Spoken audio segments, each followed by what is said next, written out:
Hello everyone, आपका अपना channel ज्ञान स्टडी सेंटर में आपका स्वागत है। तो हम इस वीडियो में देखेंगे इलेक्ट्रिक फील्ड। हम इलेक्ट्रोस्टैटिक चैप्टर को सेक्शन पार्ट में बांट के हम लोग पढ़ रहे हैं। इससे पहले वाले सेक्शन पार्ट को हम लोग ए पॉइंट दिए थे और इसको बी पॉइंट दे रहे हैं, जिसमें हम लोग इलेक्ट्रिक फील्ड से संबंधित हर एक चीज़ पढ़ेंगे। ठीक है, जैसे हम लोग पिछले वाले में फोर्स से संबंधित सभी चीज़ पढ़े थे, चार्ज से संबंधित। अब यहाँ पर हम लोग इलेक्ट्रिक फील्ड से संबंधित सभी चीज़ पढ़ेंगे।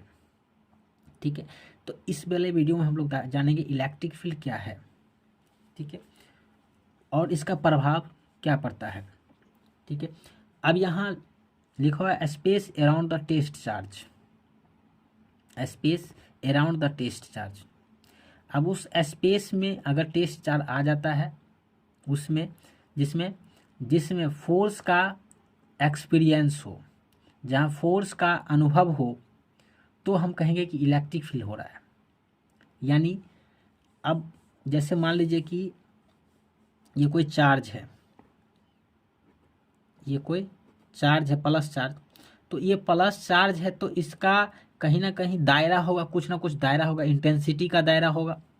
मान लो कि ये इसका दायरा है, इसका ये दायरा है। ये एक दायरा हो गया कि इस चार्ज का इससे ज़्यादा प्रभाव, इस गोला से प्रभाव ज़्यादा नहीं पड़ेगा। यानी इसका फील्ड हो गया, इस फील्ड से बाहर इसका प्रभाव इस चार्ज का नहीं होगा। अगर मान लो कि कोई चार्ज यहाँ पर है तो इस पर इसका कोई प्रभाव नहीं पड़ेगा। तो हम लोग यहाँ पर टेस्ट चार्ज क्यों लिखा हुआ है? तो टेस्ट चार्ज का मतलब होता है कि इसके पास उतना क्षमता नहीं है कि किसी को रिपेल कर दे। ठीक है ना, ये किसी को अपने प्रभाव से रिपेल कर सकता है। ठीक है, तो इसके पास उतना क्षमता नहीं है। लेकिन अगर हम बात, पॉजिटिव चार्ज होता है, ठीक है, टेस्ट चार्ज, अब ये किसी फोर्स के दायरे में आ जाए, यानी किसी फील्ड के दायरे में, किसी क्षेत्र के दायरे में आ जाए। जैसे चार्ज है, इसके अगर इस क्षेत्र से अंदर आ जाता है या यहाँ पे आ जाता है तो इस पे अट्रैक्ट करेगा या रिपेल करेगा। माइनस रहेगा तो अट्रैक्ट करेगा, लेकिन यहाँ प्लस रिपेल करेगा। लेकिन अभी रिपेल नहीं कर सकता है क्योंकि इसके दायरे से बाहर है। अब ऐसे मान लो कि कोई चुंबक है, जैसे ये मान लो चुंबक है, ठीक है ना, इस चुंबक का दायरा यहाँ से यहाँ तक है। तो क्या होगा, एक दूसरा अगर यहाँ पर कील अगर लोगे तो कील यहाँ पर है, लेकिन ये कील को नहीं खींच सकता क्योंकि इसके दायरे से बाहर है। तो क्या करोगे, कील को थोड़ा नज़दीक लाते हो, तो यहाँ पर आप कील को ले आते हो तो क्या हो जाता है, इसको ये खींच लेता है। नहीं, उसी प्रकार से ये चार्ज अगर इस दायरे में आ जाएगा तो क्या होगा, पॉजिटिव तो क्या होगा, रिपेल कर देगा। तो अगर मान लो कि ये चार्ज यहाँ पर से यहाँ, या ये कहाँ रखा हुआ है, मान लो कि इन्फिनिटी में रखा हुआ है, ये टेस्ट चार्ज कहाँ रखा है, इन्फिनिटी में मान सकते हो, इन्फिनिटी में। ठीक है, अब यहाँ ये चार्ज यहाँ से आया और यहाँ पर टेस्ट चार्ज आया। अब जैसे ही यहाँ पर टेस्ट चार्ज आता है तो ये टेस्ट चार्ज इसको इधर की ओर रिपेल कर देता है। क्या कर देता है, रिपेल कर देता है। इस पर फोर्स इधर की ओर लगता है क्योंकि ये इसके दायरे में आ गया है।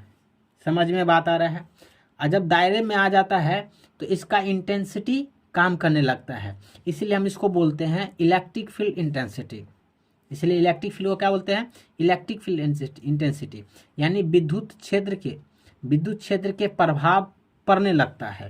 तो यहाँ पर हम लिखेंगे इलेक्ट्रिक फील्ड इंटेंसिटी। अब ये इलेक्ट्रिक फील्ड इंटेंसिटी बराबर कितना हो जाएगा, अब इलेक्ट्रिक फील्ड ही बोल सकते हो, कोई दिक्कत नहीं है। ठीक है, अब इलेक्ट्रिक फील्ड इंटेंसिटी और क्या हो जाएगा, तो हम इसको बोल सकते हो या लिख सकते हो, it is defined as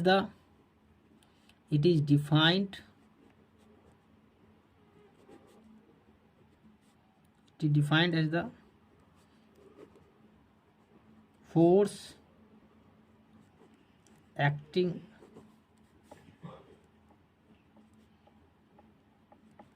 per unit test charge, या चार्ज भी लिख सकते हो। चार्ज लिखोगे तो एकदम टेस्ट चार्ज का मतलब होता है स्मॉल चार्ज, सीधा दिमाग में रखो। क्या होता है, स्मॉल चार्ज। इतना छोटा चार्ज लेना है कि ये दूसरे को रिपेल ना कर सके, ठीक है, ऐसा छोटा चार्ज। तो छोटा चार्ज इसलिए लेते हैं कि एक्सपेरिमेंट करने के लिए हम छोटा चार्ज ही लेते हैं, ठीक है, कि वो किसी को प्रभाव न कर सके, वो किसी को प्रभाव न कर सके, उस पर प्रभाव पड़ेगा लेकिन वो किसी को प्रभाव न कर सके। तो क्या हो जाएगा, इलेक्ट्रिक फील्ड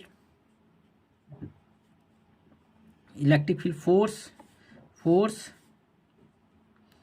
पर यूनिट टेस्ट चार्ज, ठीक है ना। तो ये इलेक्ट्रिक फील्ड वाला फार्मूला हो जाएगा इतना, ठीक है। अब देखो, अब हम बोलेंगे कि इलेक्ट्रिक फील्ड कौन सा क्वांटिटी है, तो इलेक्ट्रिक फील्ड कौन सा क्वांटिटी है। अब इसमें फोर्स क्या कर रहा है, इंटर कर रहा है। फोर्स अगर इंटर कर रहा है तो इलेक्ट्रिक फील्ड ऑफ कोर्स क्या हो जाएगा।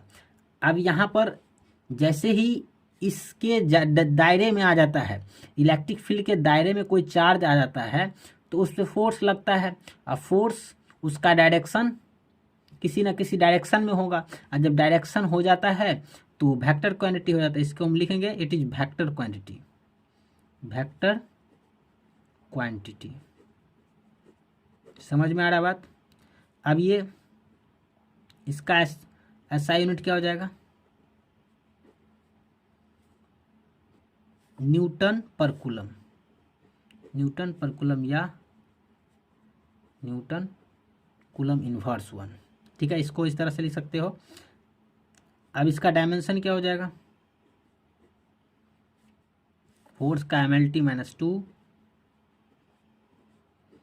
कूलम का AT, तो ये ऊपर जाएगा तो ML, ये ऊपर जाएगा तो A1 -1 T -3, इस तरह से आप लिख सकते हो। अब देखो इसका सिग्निफिकेंस क्या हो जाएगा, सिग्निफिकेंट क्या हो जाएगा, फिजिकल सिग्निफिकेंस बोल सकते हो, फिजिकल